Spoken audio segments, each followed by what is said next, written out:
going to speak today about hacking the phone network. So, I'm sorry, I don't speak Spanish, no hablo español. But I can teach you French, though, in 2 words, if you want.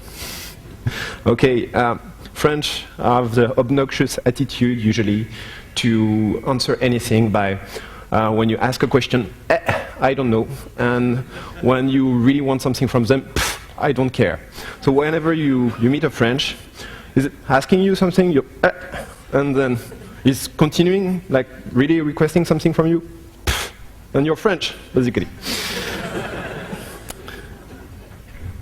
All right, so I'll go very quick because right now what we're going to do is hit a wall. Imagine you're going to have to learn TCP/IP again. Well, that's basically the case with SS7. It's a complete set of new protocols, so it might be a bit steep at some point to follow all the new protocols and, how to say, all the new terminology that has to be introduced. Basically, why is there SS7 and what is it? Well, SS7, as you now know, is a telecom protocol that carries everything.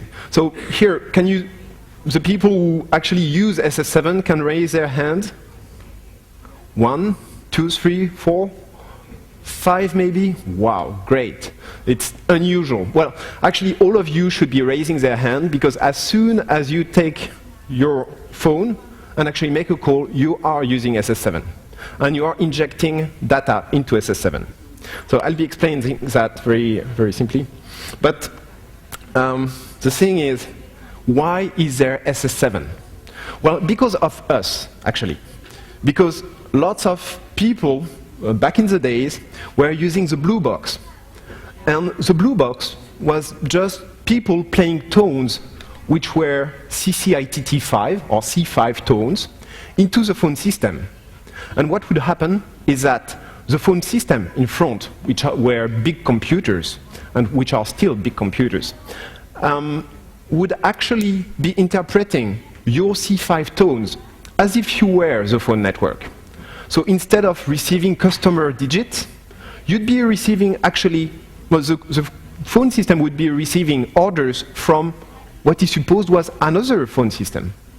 And that's what enables someone to, let's say, as a customer, dial a toll-free number, 0800 something, and then be connected for free, and then send, pretending to be phone system tones, so C5 tones, and then be connected to another network. Because the phone system in front would be, oh, interesting.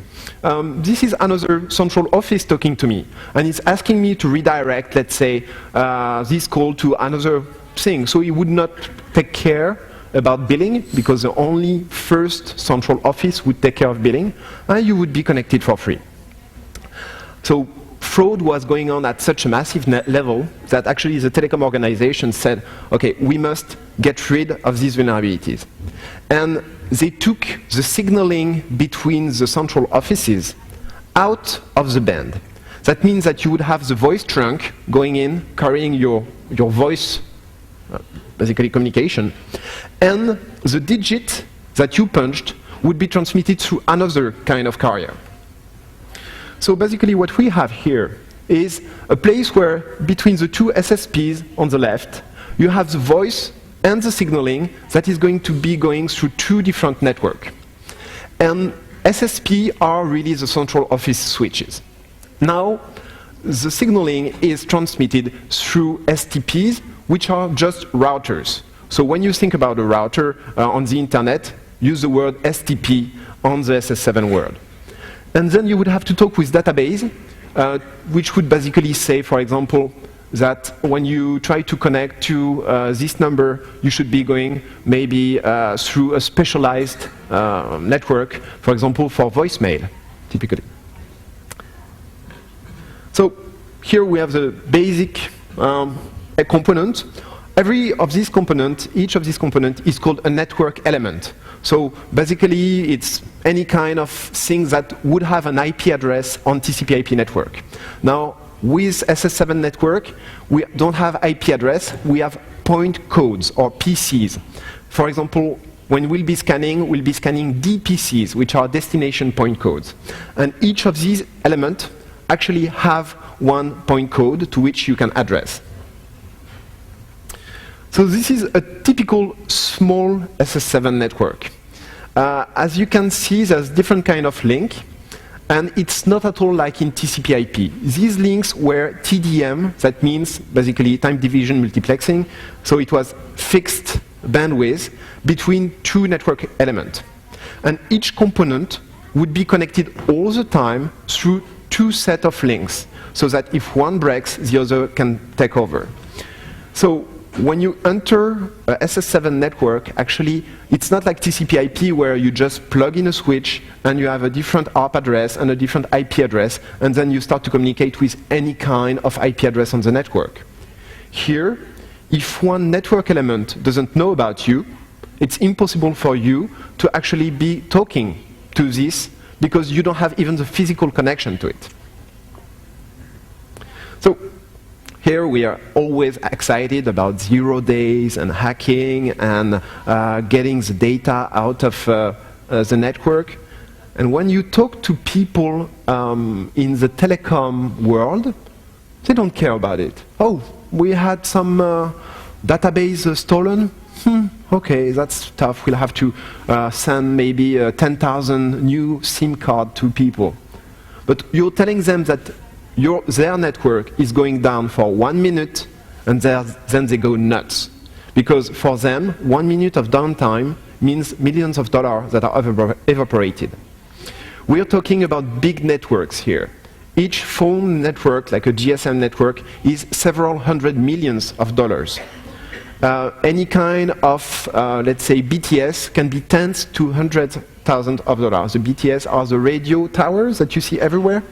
This is heavy money, and actually, right now, the big tendency is commodification of the whole SS7 network, because this is too expensive.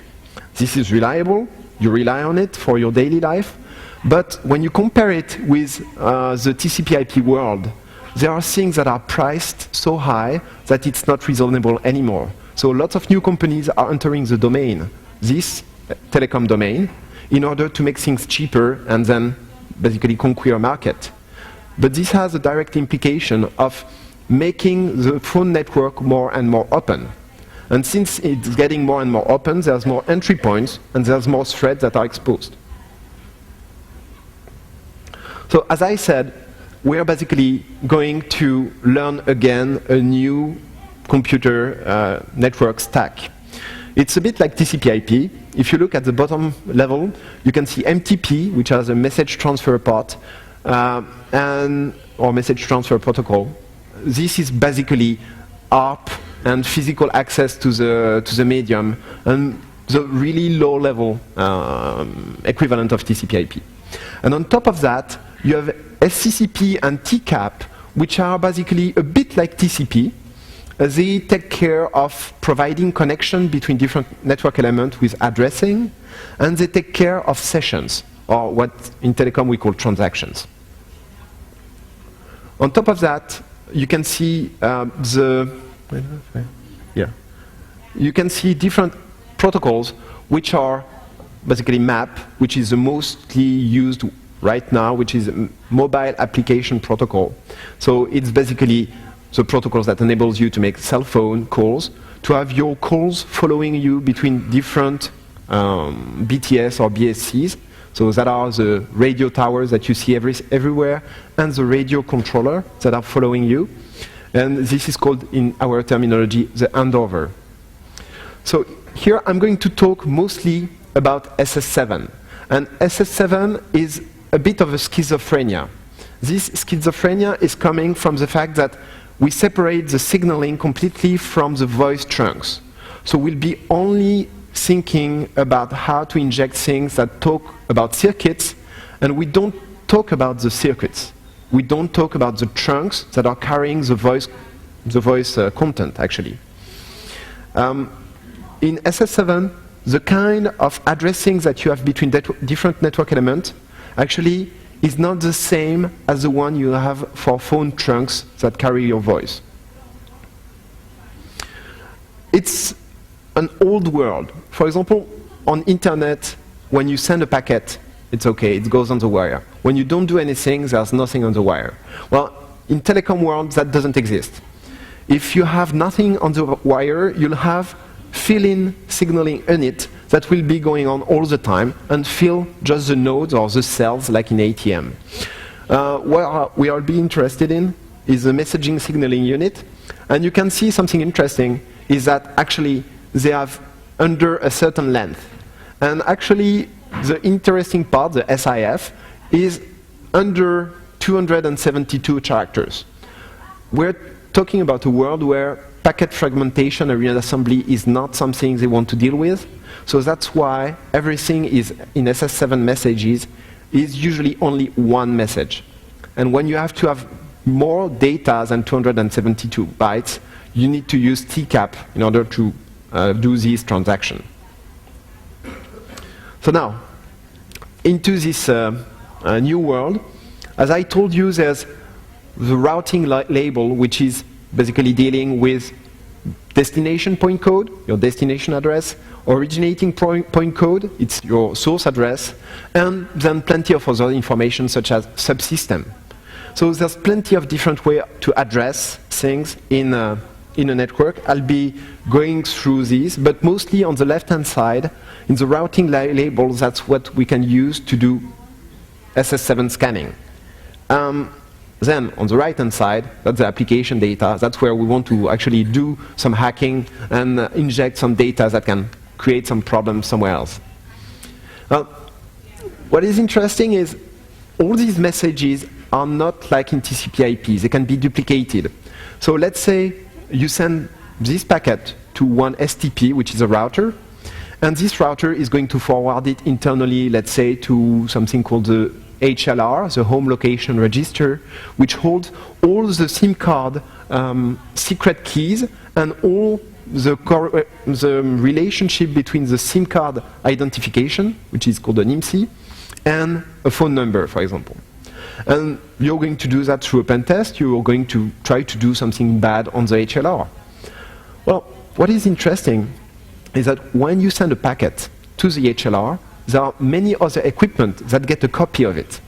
So one time I was doing a pen test and on a big live network, and we inject very carefully the attack packets. You know, in pen test, usually there's progress meetings and progress reports where you give news about your pen test. And we're like to the customer, okay, we tried this and that and that. And our attack didn't work, so we are going to go on this and that attack. And the customer goes, oh, wait a second. On this, the number 3 attack that you did, can you exactly tell us what you did? And we're like, oh, we injected this kind of packet, and we did that, and basically it didn't work. It's like, yes. Well, actually, it did work, but not on the home location register, not on the HLR that you were targeting, but on the legal interception gateway that gets a copy of all SS7 information. The legal interception gateway is the legal tap, or the legal eavesdropping. That's what cops and law enforcement agencies and intelligence agencies use in order to control, manage, monitor, and listen to phone network conversations. SMS, real-time phone, basically a conversation.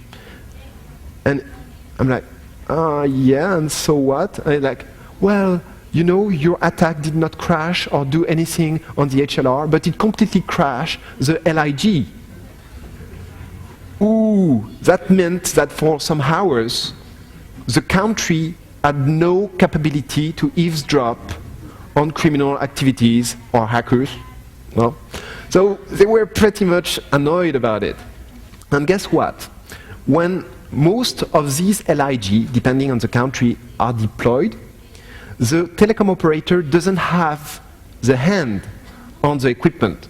So there's the legal, the law enforcement agencies or the legal entity from the government that says, okay, on this date, you'll have 10 guys from a company that will come to your data center to install the LIG. Please make sure they have entrance to your network, and you can provision the SS7 routes to them. And okay, the company complies, and then there's 10 Israeli guys who show up and say, hi, we're from the legal interception gateway company, and we're going to install the system into your network. Please give us all your code so that we can provision everything into your system. And I'm not joking, I've been to several places, it's exactly how it ends up, and the telecom operator doesn't have access to that LIG.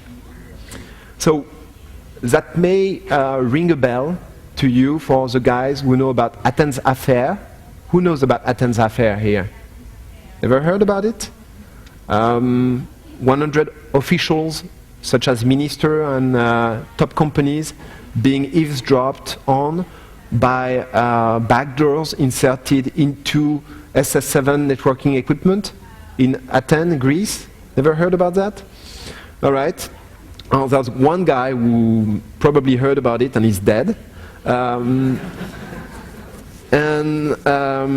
Basically, what happened is that there was a backdoor that was discovered by Ericsson in their switch, which was abusing the LIG mechanism in order to get copy of data. So typically when the cops want to listen on you, let's say, well, they want to listen on Federico. And they basically just use their phone number, their own phone, and they connect to the LIG, and they put a PIN code, 4-digit, very secure, and they enter then the phone number of Federico. And they say, okay, give me a copy of everything. And each time Federico is going to make a call, receive a call, the phone of the intelligence officer is going to ring, and is going to listen to the call, and basically he will have a copy of the whole conversation, he will receive his SMS, everything.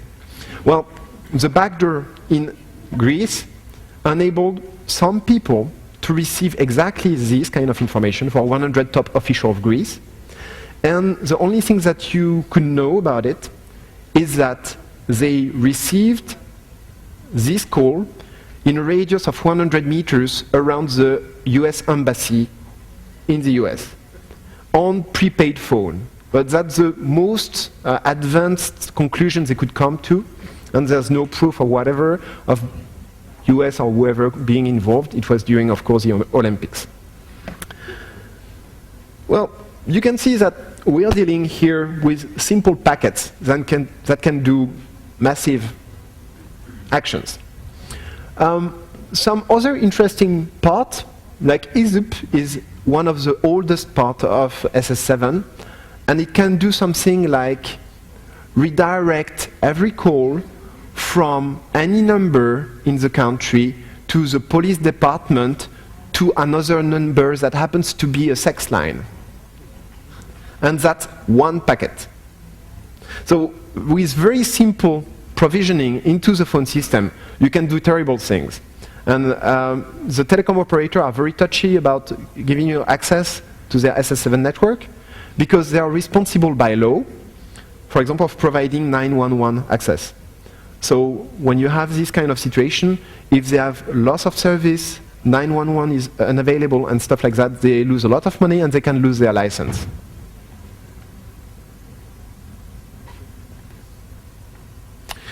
So now that was very abstract, and what we really want here is how to deal with that, how to connect to it. So there's a great evolution is that the IETF said, okay, TCP/IP is great, let's make it possible to migrate SS7 on top of TCP/IP. So basically what we have now is a different kind of network where on the left-hand side we still have the old SS7 network, and then we have some signaling and media gateway that connects everything to the IP cloud. This is done thanks to SCTP, which is a protocol, which enables a reliable transfer.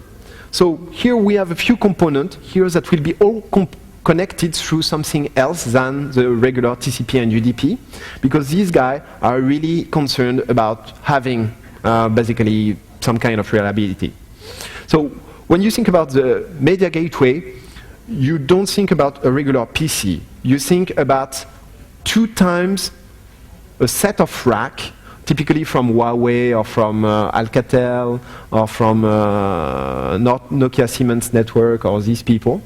And this is one logical element. So it's filling already a data center. Then you have another data center for the pair of it, because there's always pairs of it.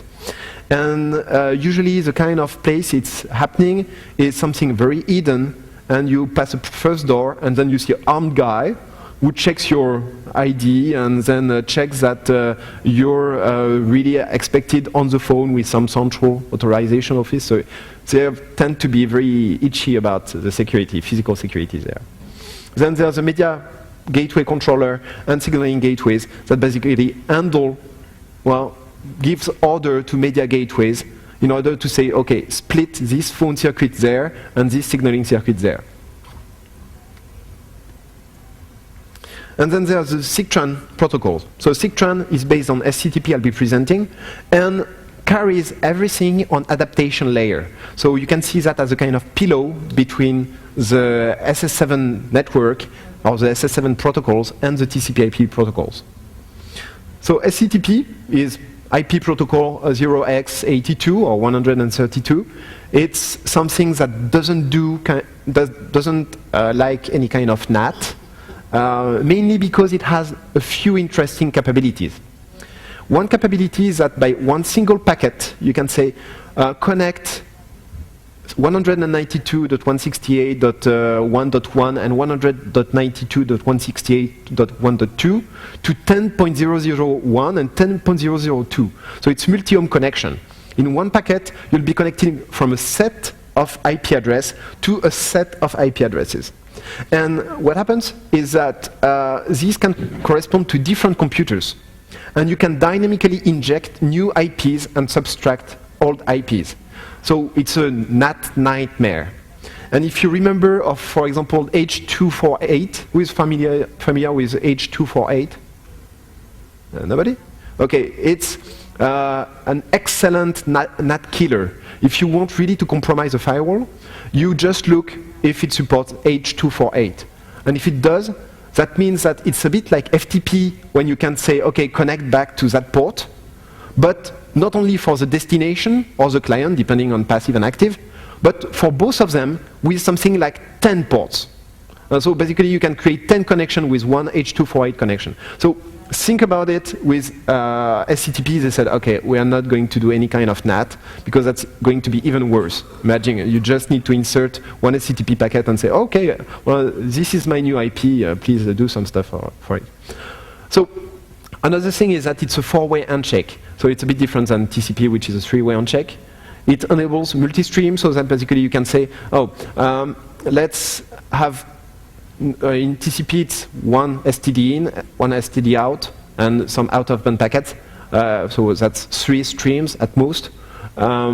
Here we're speaking about something that can say, okay, let's have 10 stream in, 20 stream out. And basically you can use all of them. It's really well adapted for multi-threaded environment and this kind of thing. And you can have a TCP kind of mode and a UDP kind of mode, where you send streams or packets. So basically what we have in terms of scanning or connection is typically this. The 4-way handshake goes first with a packet that we'll call right now a packet type init. You'll see it's false a bit later. And then you get init ACK. Then you get cookie echo, which is anti-denial of service and anti-spoofing kind of technique, and then a cookie ACK.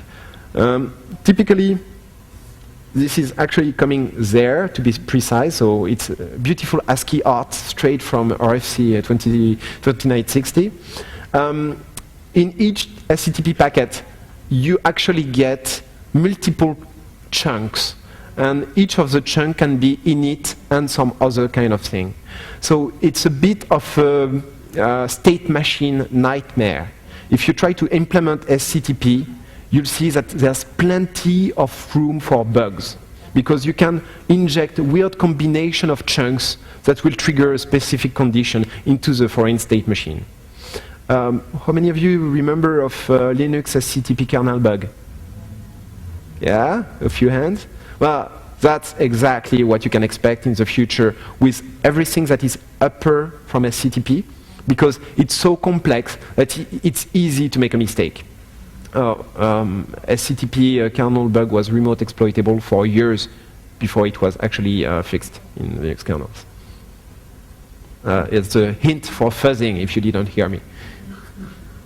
Okay, so what we'll pay attention here is actually init packets, init acts, of course, abort and shutdown acts. There's plenty of others. There are interesting packets which are the heartbeat packet. So basically when a SCTP link is not going to be good enough for the quality of service requirements, the connection drops and you go to another kind of multi-home association. So it's really something that is quite dynamic. And then we have the common header of the packet before the actual chunks, which are quite familiar. 65,000 ports in source and destination. Basically, that's like TCP. Okay, so I developed a little tool called SCTP scan. It's supported to run on a few architectures. And the idea is to be able to do some scan like you do with Nmap. It does this kind of scanning, and it's interesting to see that there's very often some kind of nasty tricks that the telecom backbone is playing on us, because it requires, for example, when you connect to it, to have the same source port as the destination port. And very often, if you don't have that, you'll see nothing as open. So there's Nmap, who have now in the 5.0 version support for SCTP, but it lacks these little tricks that make it really reliable in order to scan for telecom backbone. SCTP scan is included in Backtrack, and there's now a new version in GitHub, so you can download it from the internet. It's completely open source. Now, we have a difficulty here, is that typically each SIGTRAN or SS7 node is going to be paired with another computer and configured for this other computer. So it's as if you'd have, let's say, IPsec tunnel that will only answer to another IP in order to establish the IPsec tunnel. And that's something that really prevents you, except if you do some kind of spoofing, to get into the SS7 connection. So what we have typically is from the RFC that when you send an init packet, you shouldn't get any kind of answer. And when you have one that is open, well, you should get an acknowledge. It's really painful because you don't know if the packet is if the port is really closed, or if it's packet lost, if you need to retransmit, or if you need delay, or if your packet was delayed. So it's a nightmare. Thanks to basically Linux kernel implementation, which is very nice, it sends us a board. So basically when you get to send packets, you can definitely know that the port is closed, because you basically get aborts. So you'll see that actually the scanning that we get is much better than in what was foreseen from the RFC. Typically, what we get in using SCTP scan is very simple options. It's basically a bit like Nmap. You're just going to set up your remote network, which can be one IP or which can be a set of IP, a network. And you can tell it to do only frequency scan. Here you see a few ports, and or auto port scan anything that is basically supporting the SCTP protocol. So when I created this scanner, first thing I did is like, wow, that scans the internet. And I'm like, this is not stealth. Well, let's see. Anyway, we can basically see if some people complain. And I start to scan like massively. And well, I fill up a few hundred megabits of bandwidth, and okay, wow, in a few actually weeks, I got the internet scan, and roughly nothing in terms of nobody was using it, at least externally, hopefully. And then I'm like, wow, but this must be noisy. And I continued to do it, and I give a few conferences about it. And then I'm like, okay, maybe I should speak about the scan. And then it was Black Hat in Amsterdam, and I started to speak about scanning the whole network. I'm like, well, guess what? It's really funny. You know about dshield here, dshield.org. Who knows about it? Yeah, you guys. Okay. So the thing is, dshield is about picking up firewall logs and putting that in a nice web interface. So I was like supposed to appear somewhere in there. I never appeared. So at Black Hat, I'm starting to explain that you are very furtive because IDS don't pick up your scans, firewall don't pick up your scans, your packets are just dropped and not logged. Nobody looks at SCTP actually. And then I start to see in the front row one guy with a SANS kind of jacket starting to write, really angry on his notepad because basically he was certainly like reminding engineers to fix the problems. So it's a tricky protocol. When they implemented it first, they didn't do it right. So they used the Adler checksum. So when you're scanning with Nmap, you're going mostly to scan with only CRC, which is the current checksum. CRC replaced Adler after something like 1 year of implementation.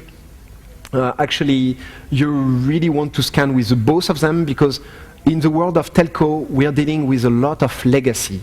Legacy in the form of computer systems that were installed into the network, and if they take it out, there's a risk for downtime, so they don't touch it. So very often I go for a pen test into some basically telecom company, and I'm like, wow, I've never seen that in years. And you see this beautiful VAX VMS system, which is actually delivering all the SMS messages. Well, okay.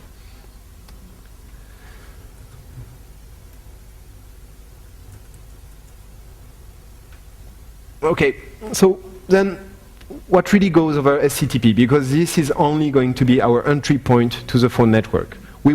It's a bit like finding the entry point of IPsec tunnel. And when you get this IPsec tunnel, well, you want to inject some stuff in there. So what you have, for example, is this is a kind of adaptation layer that will be transporting the top three protocol, TCAP, SCTP, and MTP3, on top of IP. And this is called M2PA. So M2PA role is to say something like, is the destination available? Yes, thanks, I'm going to forward some packet.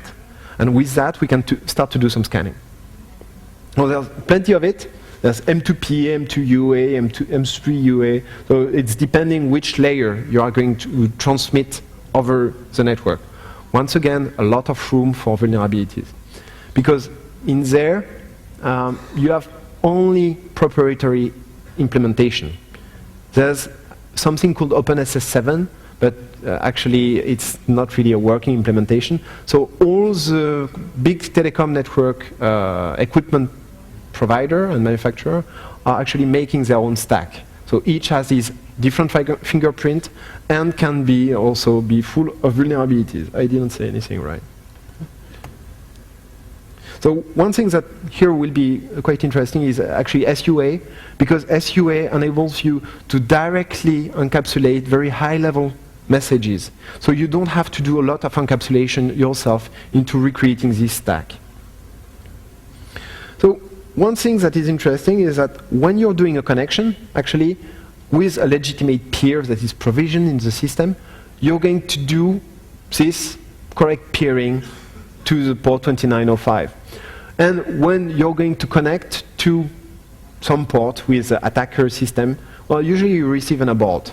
Very interestingly, some kind of negative scan, where when you connect to the 2905 from the attacker, you won't get any acknowledge.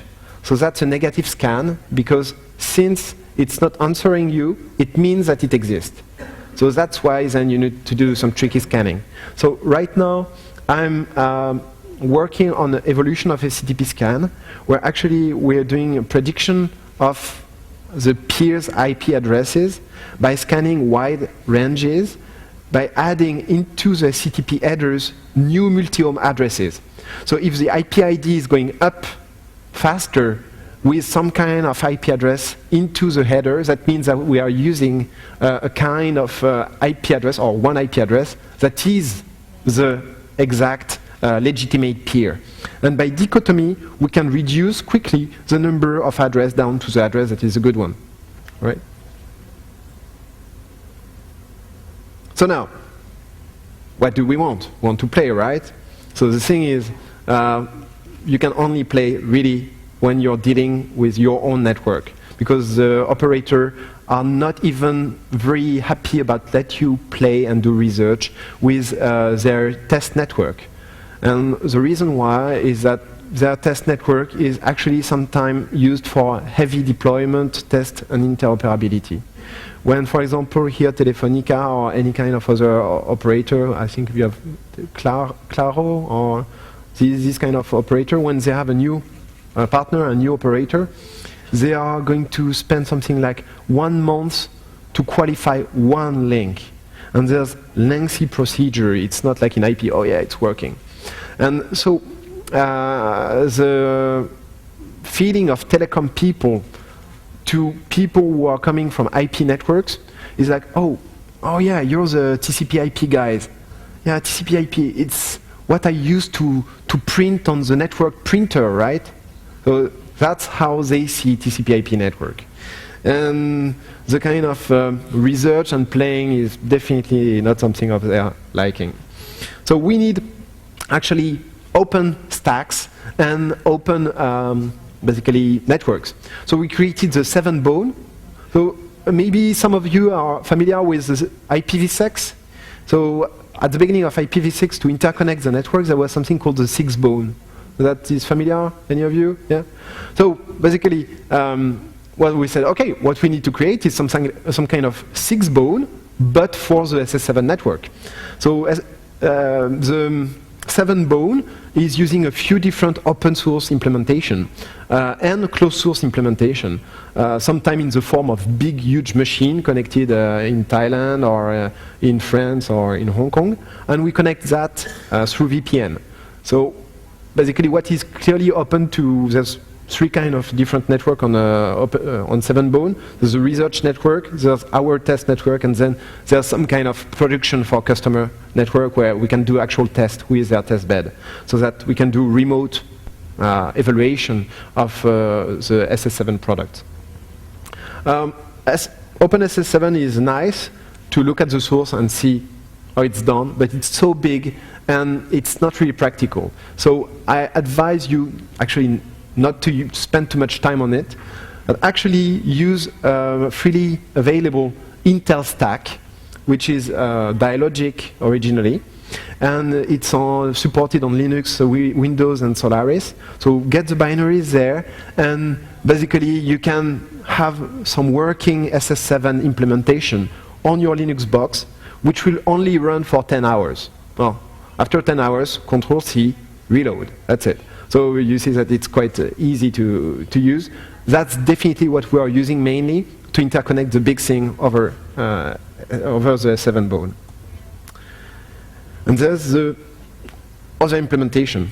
So here what we have is a lot of closed development.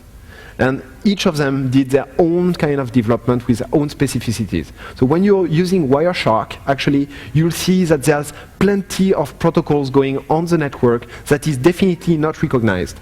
So here, let's have a little look at, for example, a very nice decoded implementation of a SCTP packet, which is bearing some kind of well, it's called BICC, Bearer Independent Call Control. So that's the IAM message, which says that's the beginning of a phone conversation. And what you can see here, it's easily on Internet Protocol.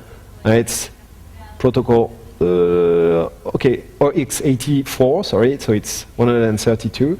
And then you have the SCTP coming from port 8000 to destination port 7000. And then you have some data, which is actually carrying M3 UA, so the protocol identifier, what we call the PID in the packet. Now, what is important is that here, very often, there's proprietary implementation that won't put the correct number in the PID. So your Wireshark won't know anything about it and won't decode it. So it really requires to look at actually the bytes inside the payload to really know what kind of protocol it is. I'll speak later about RANAP, which is used for 3G communication with the end element, the radio element. That's typically very unstandard. Then you got the, as I said, MTP3 that is carried over SCTP protocol. So if someone is following really attentively, are we speaking of M2PA, M2UA, M3UA? Okay. Well, since MTP3 is on top of it, it's M3UA. Well, that's a kind of thing that you can do. It's really useful sometimes to see, well, I have a big chunk of data with MTP looking, so it must be M3UA. This is the kind of relationships you have to do. Wireshark won't do it for you. And then you have the actual interesting thing.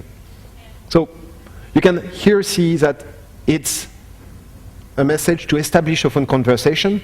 So with this kind of message, you can do really funny things.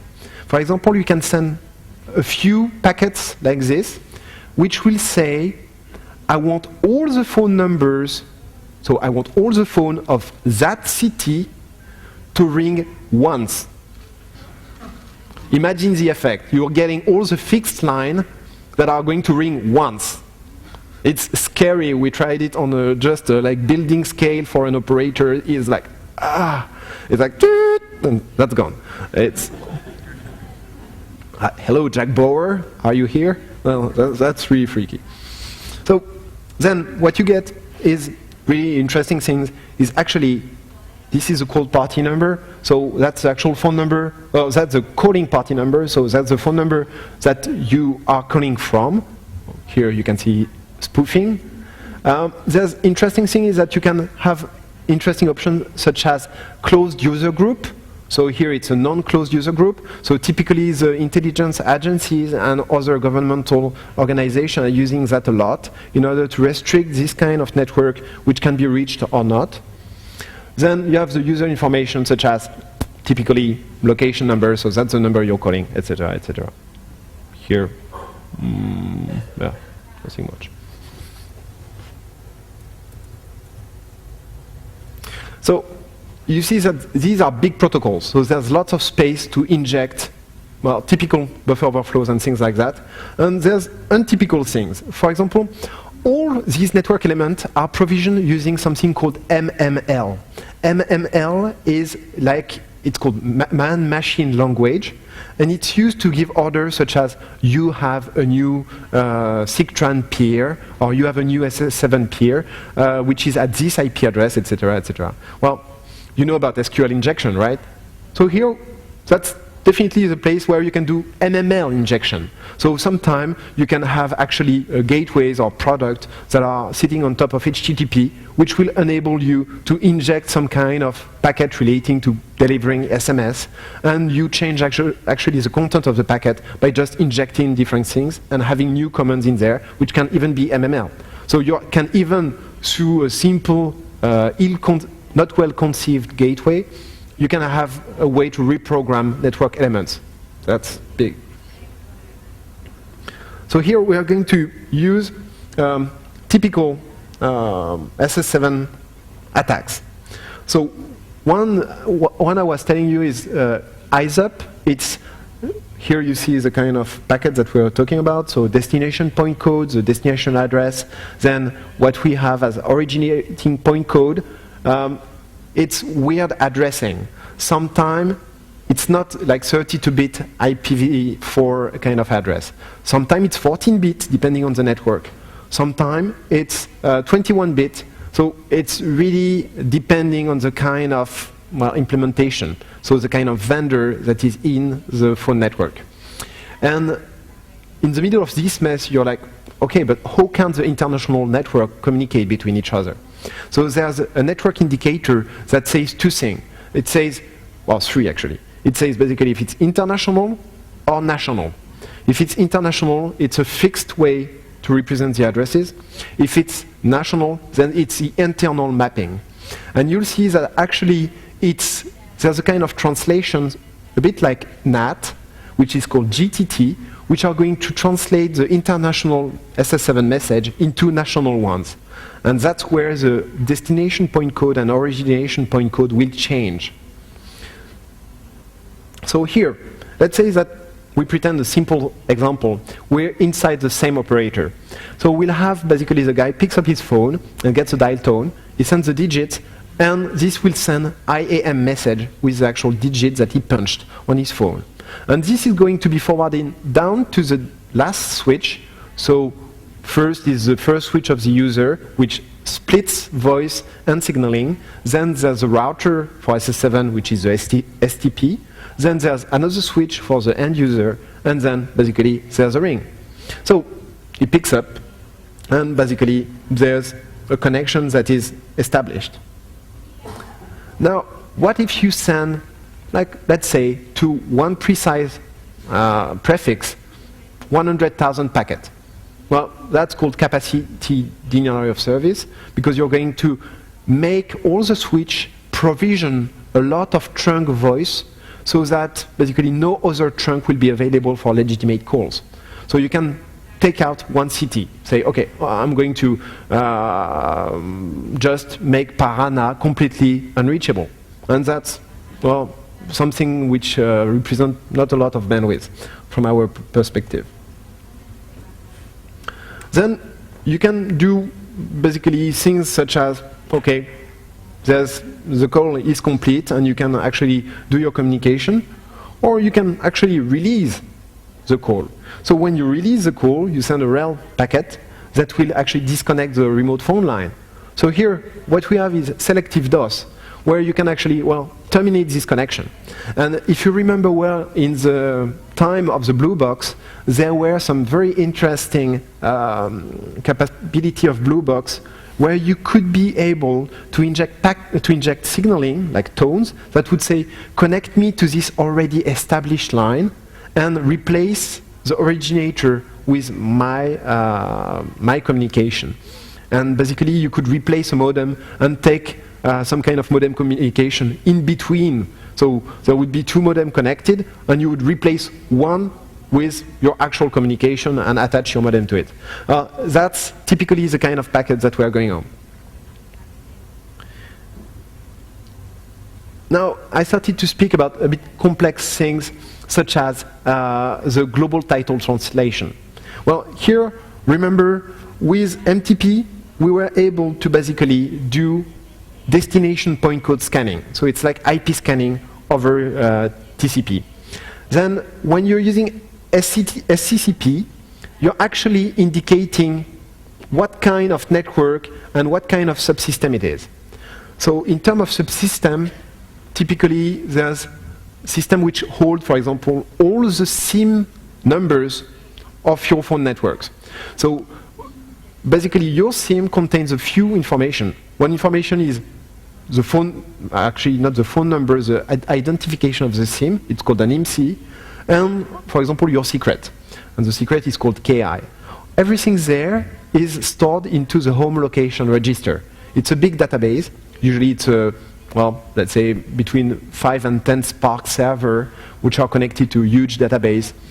And this is only one SSN. So it's going to be a subsystem number 13, for example, is going to be connecting to HLR, to the home location register. So actually, you can do some kind of scanning depending on what message you send for what component and the number you'll end up with. Here, we're actually speaking about regular phone number. So there's an interesting thing, is that each of the elements inside the phone network not only have DPC, like destination point code, but they actually are addressable through phone numbers. I don't know if it happened to you, but you sometimes make a call and it's not working. And you hear something like Media Gateway Parana, or Home Location Register Recife, or something like that. And it's only a pre-recorded kind of disk that is given to you when you dial directly a wrong number, which is actually the number of this SS7 equipment.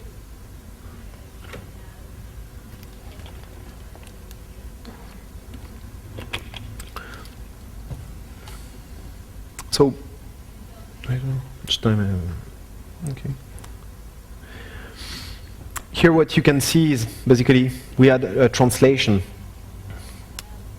between a point code that was internal and a point code that was external. So this was the external point code that you didn't set, and then there are internal point code. Sometimes you can have leaks because there's a replication of the point code in a sub-protocol that is not translated well when the packet is sent back. So basically you can evade and leak some data about the network mapping inside the operator from an external operator. Now, what it means is that external people can do stuff on the national phone network. And that really has an impact, for example, with knowing where you are. Here, what we are going to target is the SS7 map message, so what deals with the phone, the mobile phone. And there's something which is called send routing info, SRI, that is a packet that will be sent by any home location register to know where a particular phone is located. Let's say I'm in France. I'm going to, or someone, for example, my girlfriend is in France and she wants to call me. So she's going to punch my French number, and then this is going to trigger a message, SRI, that is going to ask the home location register where Philippe is. And the home location register is going to answer, well, you should talk to a visitor location register, a VLR, which is located in Argentina, specifically in Buenos Aires. And it's the VLR number 12, let's say. Well, this VLR will actually point directly to MSC. The MSC is a mobile switching center, which is actually the place where your phone is being attached to. Not attached with a radio link, but attached with a logical link. So what happens is that with this message, you can receive something that is roughly serving 500,000 people. So that means that anybody on the planet can send this message and receive an identification number which carries the country and then is specifically attributed to one city. In the real world, the usage is for spam. They send tens of thousands of these messages in order to identify which numbers are working and then send spam for it. Now what happens is that I can perfectly use that in order to know where each phone that I'm interested in is located on the planet. And if I have a prior map of the different MSCs of any country, I can have a granularity down to the place inside the town where the person is. So basically, the French intelligence can know that I'm right now in Argentina and that I'm right now in Buenos Aires. And they can even know my location down to a few miles if they came here before and asked their own location for a known number and trying to move from place to place. So that's why you spend, as a taxpayer, a lot of money paying for some guys who travel to different countries and are just saying, oh, at that time I'm right now in Acapulco. It's nice. And there are some actual people from law enforcement agencies that are paid to do this, to do the prior mapping. And each country is not sharing this information. So each country is going to do that again. Crazy stuff. Oh, well, actually, this is not my French number, so they can't track this one, but they can track this one. How cheap is it? It is. Well, 150 euro, so we are talking about 750 pesos, to track 10,000 phone numbers. So it's relatively cheap. That means that you can basically assume that one is not moving a lot, so you can ask his position every hour. So it means a few days or weeks of tracking one person for only 150 euro. And you can have that into a centralized system. Well, that's what we are paying also as taxpayers. There's a system which are commercial system, which are exactly done to provide that to law enforcement agencies and intelligence agencies. So now, let's try to do something a bit more aggressive. Like disconnecting someone. Well, the map, the mobile application protocol for GSM is also used to update the location of the network element that I can talk to you. And basically, each time you're going to change from a cell, or actually from a set of cells, you have the cell is represented by a BTS, a base station. And this base station is connected to a base station controller, the BSC. And each time you're moving from one BSC to another, you're going to trigger, basically, a message that will update your position into the visitor location register. So if someone on the SS7 network is updating this, it's important that you accept it, because there's no authentication keys or things like that between network operator. When you're into the international SS7 network, you're accepted.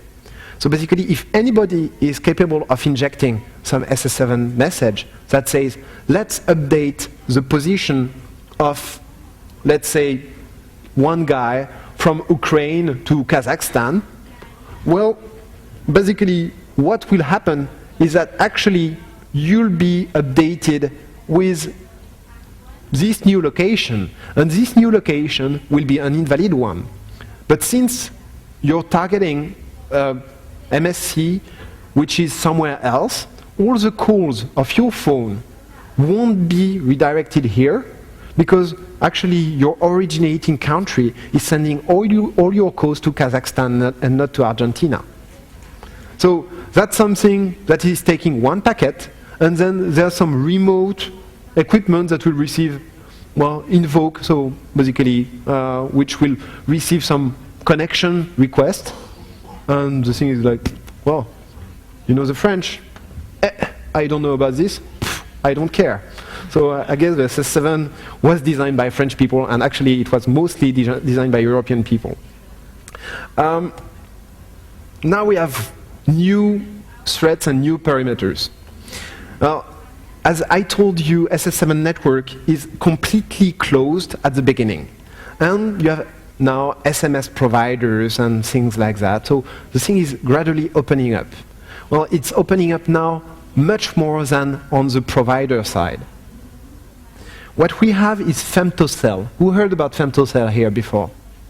Okay, a few guys. Okay, great. Femtocell is when you're in a remote location. For example, your home is in the countryside and you don't have coverage for your phone. So basically, you still want to receive calls. Well, the operator is going to sell you for really cheap some kind of equipment. So let's say you'll be able to have it for 500 pesos, $100. And this equipment is actually a GSM and 3G base station. So in the GSM, it's called a BTS. In 3G, it's called a Node B. Go figure. The thing is, they're even very often selling that to you for cheaper than it really costs. Get a few of them. When they really know about what I'm going to present, it won't be that cheap. Well, the thing is, this hardware creates a radio cloud around your house where you can receive calls, and connects through the internet, through your ADSL line, with the IPsec tunnel. Guess what? The Node Bs are typically ARM-based embedded platforms which talk IPsec and embed some kind of SS7 dialect, which is called a RAN app, which is, of course, on top of SCTP and SIGTRAN. So what we have as a result here is typical carrier-grade SS7 connectivity with actually a very insecure hardware.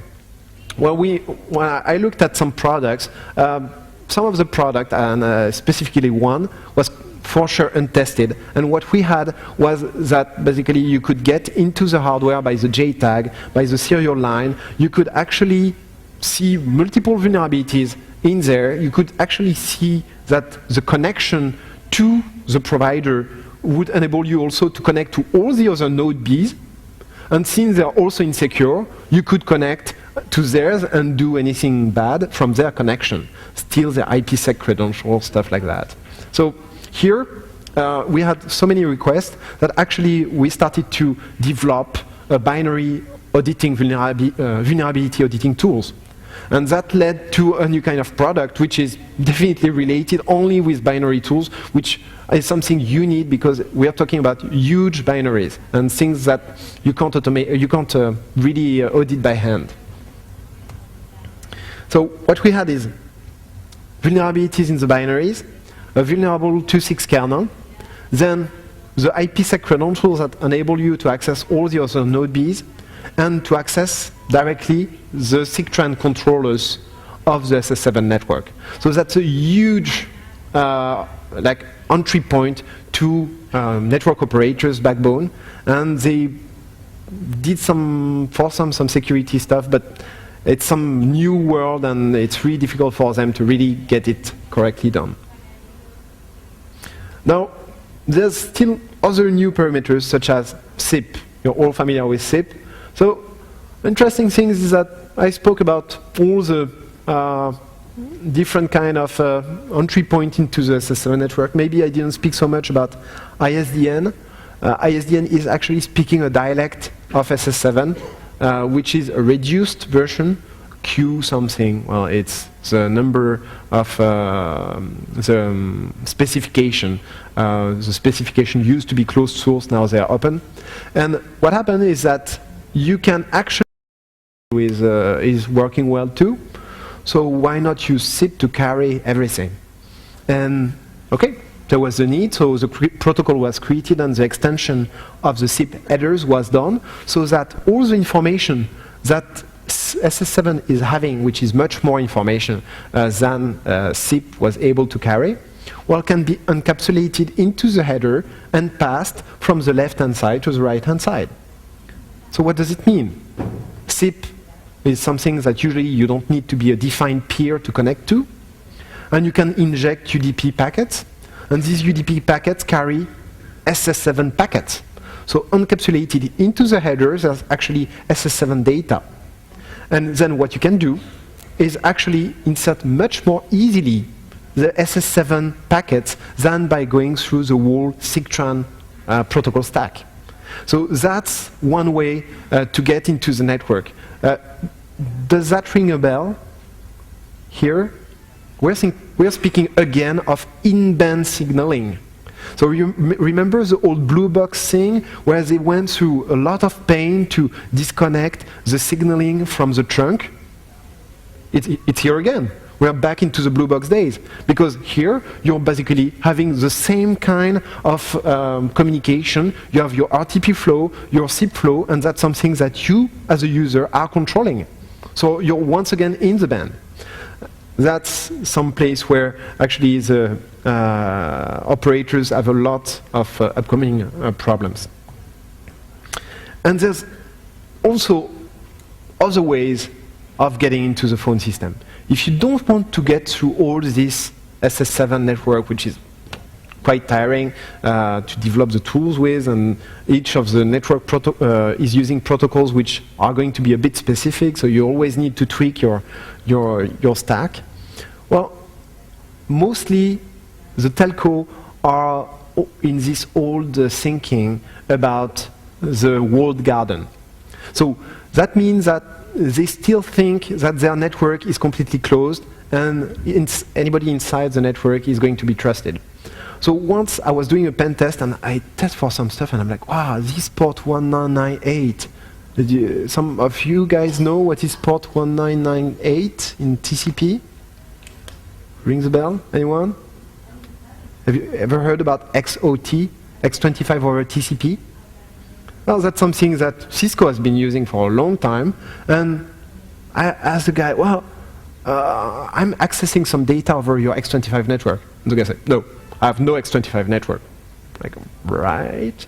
And what's about this? Then I connect to it, and I connect through the XOT port, and the guy is like, oh, okay, that was all his BSC, so all the base station controller that were actually connected through X25 over TCP network. And the thing is, well, the vendor didn't tell the operator about it. He just implemented it that way, and okay, Everything like in the good old days, you connect to some systems that are embedded VxWorks and that don't even ask you for a password when you log in. So basically, you connect to a TCP port, you encapsulate X25, and you connect to some equipment that if you take them down by just typing halt, well, you have part of the network that is disappearing, and I'm talking about that right now. Well, there's also the database side, so sometimes you're like against HLR, and it's going to be very difficult to really speak the good SS7 terminology. Then you have actually an Oracle database that is used for all these HLR or intelligent networking stuff. And you can directly access and modify the database. So now we are talking about the typical problem for the telecom operators. Their real problem right now is someone at the customer service who just updated a few lines in the database which says that this prepaid card linked to my phone network, my phone number here, has 100 billion pesos in credit. And that's suddenly appearing on the phone network being highly used because some people on the street are reselling the prepaid card to a lot of people. So that's the fraud that they are really seeing. Typically for that, the phone doesn't rely on having a good database security. They prefer to pay $500,000 for a system called the Fraud Management System, or FMS, that is going to look for suspicious usage of a particular phone number. And that's how they detect fraud. That's a bad standard, with default passwords and really lame security level and horrible binaries hard-coded that you need to inspect and basically really long pen test. There's another standard of operators that are really ultra-secure, and I've seen a couple of them. They used MPLS backbone, on top of that VPN, on top of that they are actually using the best security provisioning mechanism for firewall, where you only have some kind of tubes between each endpoint. So that's something they provision not with a typical command line, but that they provision with systems. And that's some system where you're actually doing the pen test, and you're like, wow, I don't find anything. Then you start to move up to the application layer. And when you start to move up to the application layer, it's something like the same nightmare, where you have /log and /conf open for anybody to read with password logged into the log files, etc., etc. So it's really terrible. So we'll have to, I think, oh, how much time do I have? Yeah. Now. So there's a way to get secure. We are seeing that the telecom is actually merging its IP operation with the telecom operation. So that's better. That's improving, and people start to get the message that SS7 is again accessible. So there's increasing fraud. We are welcoming any kind of people who want to work with us on SCTP scan or to connect to the 7-bone. And it's completely open source. That's part of research that we do at least completely openly. And basically, well, the most important thing is getting the word out that this is accessible and to change basically the way you think about the SS7 network. I would like to thank all the people from Telecom Security Task Force Research and K2 and also Skyper from THC. They are doing a great work in terms of all the research. Thank you very much to all of you, and the slides will be on the website after this talk.